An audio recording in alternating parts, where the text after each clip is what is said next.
ሰላም ጤና ይስጥልን እንዴት ናችሁ? ዛሬ ደግሞ ስለ ወተት ላሞች ላወራችሁ መጥቻለሁ። የወተት ላሞች ቤት አሰራር ነው የምነግራችሁ። ለምሳሌ አሁን የኛው ቤት ይኸውላችሁ አየር በዚህ ጋር ትንሽ ነው የሚያስገባው፣ በዚህ በደንብ የለም። በዚህ በኩል ደግሞ እንደምታዩት በዚህ በኩል ተዘግቷል። ስለዚህ ቤቱ በሞቀ ቁጥር ደግሞ ላሞቹ ምን ይሆናሉ?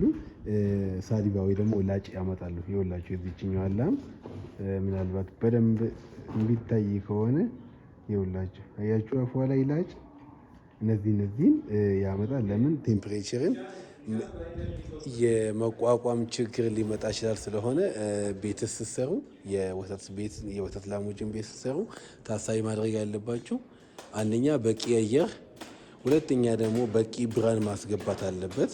አሁን እነዚህ አሁን ብርሃን እንኳን በቂ ብርሃን አለ። አሁን እንደዚህ እንደምታዩት በቂ ብርሃን አለ፣ ግን አየር ማስገቢያ ተሰርቷል። እነሱ ደግሞ ምን ያደረጉት አየሩን ደግሞ እዚህ ጋር ዘግተውታል። አየር መዘጋት የለበትም።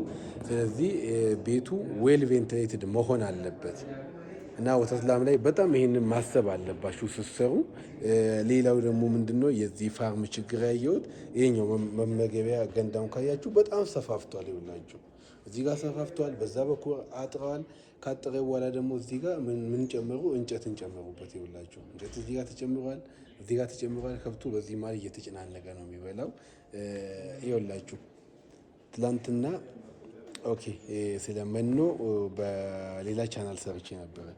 የወተት ላሞች መኖ እንዲህ አይደለም መሰጠት አለበት። አሁን ይሄኛው ይኸውላችሁ መኖ እዚህ ጋር ቁጭ ብሏል። የሚታያችሁ ከሆነ ይኸውላችሁ መኖ እዚህ ጋር ቁጭ ብሏል። እዚህ ጋር አለ፣ እዚህ ጋር ደግሞ ኦቨር ውሃ አለ። ይኸውላችሁ እዚህ ጋር እንደዚህ ኦቨር ውሃ አለ። ይሄኛው ምንድነው ላሟ ሳትፈልግ ውሃን ከአቅም በላይ መጠጣት። ከአቅም በላይ መጠጣት ደግሞ ዳይጀስቲቢሊቲ ላይ ብዙ ችግሮች ይፈጠራሉ። ስለዚህ መኖ ስትሰሩ ያው አሴድራይ ማተር በደረቁ ብሰጡ መልካም ነው የሚሆነው እና እዚህ ጋር የወላችሁ ከፍተኛ ሙቀት ስላለ ከብቶቹ ሙቀትን መቋቋም አቅቷቸው ወይ መተኛት አልቻሉ ወይ ማረፍ አልቻሉ። ስለዚህ አልተኙም ማለት ደግሞ በቂ የወተት ምርትን እናገኛለን ብሎ መጠበቁ ደግሞ ሌላ ጉዳይ ነው። ስለዚህ ከብቶቻችሁ በቂ የወተት ምርት ማግኘት ከፈለጋችሁ ዌል ቬንቲሌትድ የሆነ የቤት አሰራሩ በትክክል የተሰራ መሆን አለበት። የሁላችሁ መኖ መሰራት ያለበት ከዚህ በፊት ልክ አሁን እንደነገርኳችሁ መኖ መሰራት ያለበት እንደዚህ ነው።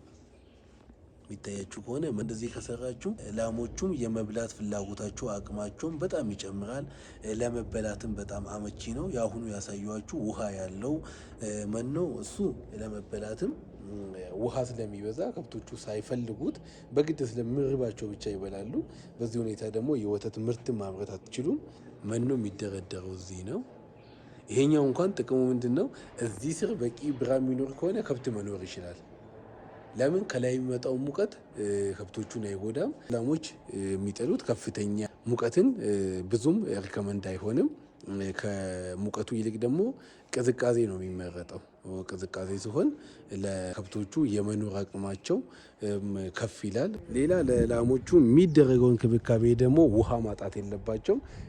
የሰውነታቸው 75% ውሃ ስለሆነ ውሃ ማጣት የለባቸው። ውሃ ደግሞ እኛ ከምግብ ጋር ቀላቅላ ስለሰጠን ሳይሆን በፍላጎታቸው ነው መጠጣት ያለባቸው። ስለዚህ ወደ ወተት ላም ምርት መግባት የምትፈልጉ ሰዎች ታሳቢ ማድረግ ያለባችሁ የውሃ ታንከሩን ላይ ያስፈልጋቸዋል። ውሃ በጠፋ ጊዜ የሚያገለግላችሁ ውሃ የከብቶቹ ሕልውና ስለሆነ ውሃ ላይም በጣም ማሰብ አለባችሁ። ሌላው ነገር ደግሞ የመኖ ቤትን ለብቻ መለየት ነው። እንደዚህ መኖ ቤቶችን ለብቻ መለየት፣ የጥጃ ቤቶችን ለብቻ መለየት ነው። እዚህ ቤት አሁን ጥጆች አሉ።